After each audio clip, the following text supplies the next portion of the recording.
Hop. Energiya almashinuvi. Energiya almashinuvi 3 ta bosqichdan iborat. Birinchi bosqich tayyorgarlik bosqichi. Tayyorgarlik bosqichida polimerlar monomerga parchalanadi.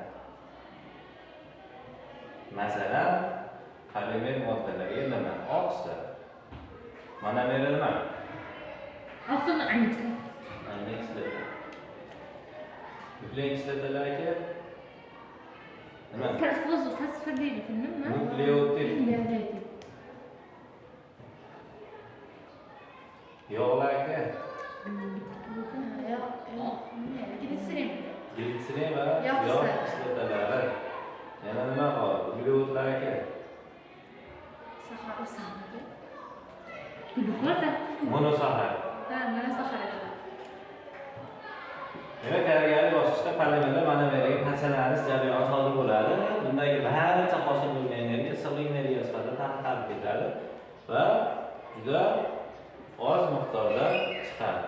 Oz miqdorda, juda oz. Tushunarli? Xo'p, ikkinchi bosqich. Ikkinchi bosqichning nomlari bor. Glikoliz. Chala. Kislorodsiz. Chala. Kislorodsiz. Yana spirtli ateş. Ateş. Deyish mumkin. Yana nima? Bular shunaqa nomlari bor. Ikkinchi bosqichda nima bo'ladi? Ikkinchi bosqichda glukoza mana C6H12O6 parchalanadi. Sut kislota va nimaga? Ateş suvga. Nechta? 2 ta ateş, 2 ta suv. 2 ta ateş va plus 2 ta suv. Tushunarli? Xo'p. Shu 2 ta ateş va 2 ta suv qayerdan hosil bo'ldi? Glukoza parchalari. Glukoza parchalari, glukozani tarkibida shu narsalar bormi? Ha? Masalan, glukozani deylik 12 ta vodorodi bor. Mana bitta vodorodni hisoblasak, 2 ga 2 6, 12. Mana bitta vodorod bor. Qani, bitta yo'q. Demak, ateş hosil bo'lishi adefga, adenasin difosfatga bitta fosfat kislota qo'shilishidan hosil bo'ladi. Mana bitta glukozadan tashqari parchalanish jarayonida C6H12 glukoza plus fosfat kislota va adef bo'lgan. Ikkita fosfat kislota va ikkita adef bo'lgan va o'shandan ikkita adef va mana uni reaksiyasi natijasida ikkita suv chiqib ketgan. Tushunarli? Shetdan hosil bo'lgan. Va ikkinchi bosqichda hosil bo'ladigan energiya 200 kilojoule. Endi bizda bir dona atefimiz 40 kilojoule energiya to'playdi. Demak, ikkita atefimiz qancha to'playdi? 80 kilojoule energiyani to'playdi. Demak, 200 dan 80 daira olsak, 120 si issiqlik sifatida chiqib ketadi. Shu raqamlarni chaplashtirib oladigan bo'lsak, shuni 40 raqamini yozamiz. Ikkini 40 ga ko'paytirib qo'yamiz. 80 to'plab 120 si chiqib ketadi. Tushunarli? Endi spirtli achish deyishiga sabab ba'zi organizmlarda, qaysi organizmlarda glukoza parchalanib, etil spirtini hosil qiladi mikroorganizmlarda. C2H5OH dan ikkita va ikkita karbon hidrot. Mana o spirt hosil qilgani uchun spirtli achishni deyiladi. Tushunarli? Mana ikkita spirt, etil spirt, ikkita karbon hidrot. Va baraka to'ladi ikkita ateş va ikkita suv. Bunda ham 200 kilojoule energiya, bunda ham o'shanaqa narsadan hosil bo'ladi. Ya'ni ikkinchi bosqich shu. Endi uchinchi bosqichga yoki glukozani ortib qolgan qismi yoki mana hosil bo'lgan sut kislota o'tishi mumkin. Uchinchi bosqich kislorodli bosqich deyiladi. Uchinchi bosqichda kislorod ishtirokida parchalanadi. Glukozani parchalasak, C6H12O6 ga kislorod qo'shib parchalasak, karbon hidrot va suv oldi. Ha? Endi yana qo'shimchasiga 36 ta ateş. 36 ta suv. Endi 36 ta ateş Mana ikkita adef hosil bo'lish uchun ikkita fosfat, ikkita adefga ega bo'ladi. 36 ta suv, 36. Demak, mana bu yerda yana 36 ta suv ham chiqqan.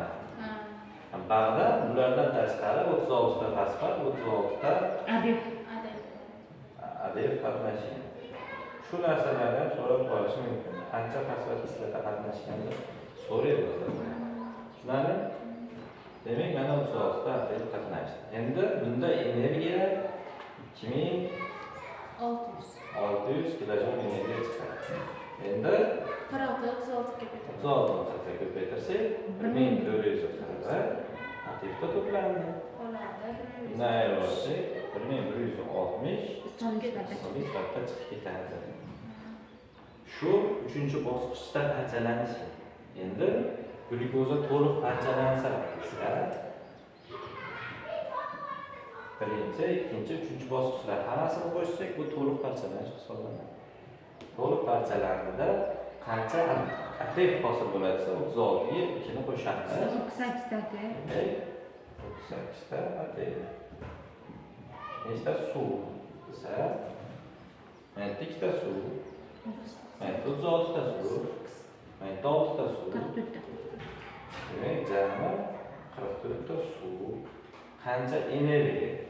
2600 ga 200 va 2800. Qanchasi to'plandi? 1440 ga 80 ni qo'shamiz, 1520 to'plandi. Qancha chiqib ketdi? 1260 ga 1280. Ha? Bu chiqib ketdi. Bu yana nima? Karbon dioksid esa deylik, 6 ta karbon dioksid. Yana nima qolib ketdi? Fosfat kislota esa deylik, adeflar soni bilan 36 ta fosfat, bitta 2 ta fosfat. Demak, 38 ta fosfat kislota bo'ladi.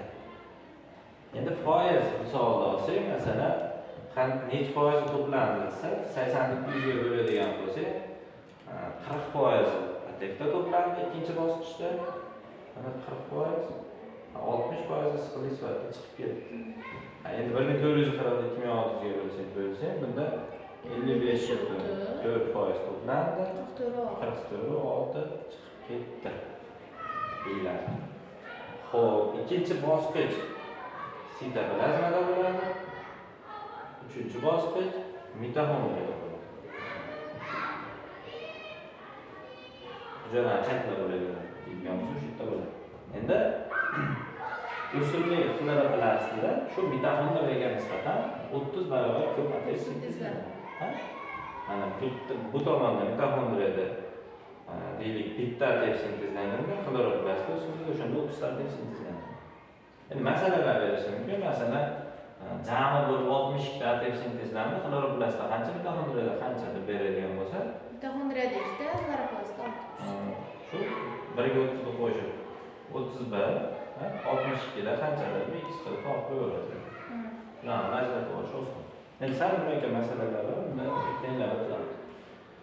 Xo'p, shetgacha tushunarli? Shuni yozib olgin.